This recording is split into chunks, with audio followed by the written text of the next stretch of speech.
सावर्डे मतदारसंघात आणि अख्ख्या गोंयांत समाजकार हे खूब मोठे मोलाचे आसा आणि एज्युकेशन सेक्टरां भितर तांचें खूब योगदान आसा आणि त्या निमित्तान तांच्या वाडदिवसाचें उचिते साधून आमी आज दोन्ही इस्कॉलांक जे सोमनाथ हायस्कूल सावरगाळ आणि इमॅक्युलेट कन्सेप्शन हायस्कूल कळसई दाबाळ या दोन्ही इस्कॉलांक गर्ल चायल्डाक आमी 5वीची जी भुरगीं आसा तांकां सायकली वाटपाचें आयोजन केल्लें आसा। तुम्ही विनय भाईक एक पॉलिटिशियन म्हणून पळयतात काय एक व्यक्तिमत्व चांगले व्यक्तिमत्व म्हणून अशें पळयतात? आमी एक्चुअली विनय भाईक जे पळयता एक आदर्श व्यक्ती, आमच्या पार्टीचो एक सिनियर लिडर, सगळो पॉलिटिकल लिडर म्हणजे सर्वे सर्वा आमचे विनय भाईक पळयतात।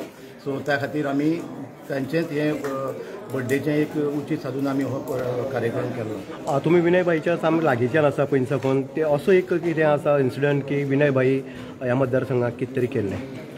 एक्चुअली ते जेन्ना आमदार आसात जावं फॉरेस्ट मिनिस्टर आसात तांकां एक्चुअली पदाची गरज ना, पूण ह्या मतदारसंघात तांकां प्रत्येक लोकां कडेन ताचो सामको लागींचो संबंध आसा, म्हणजे सगळे कम्युनिटी कडेन ताचो लागींचो संबंध आसा आणि एक बरें व्यक्तिमत्व म्हणून आमी हे सगळे सावर्डे मतदारसंघाचे पार्टीचे कार्यकर्ते तांचे पडटात।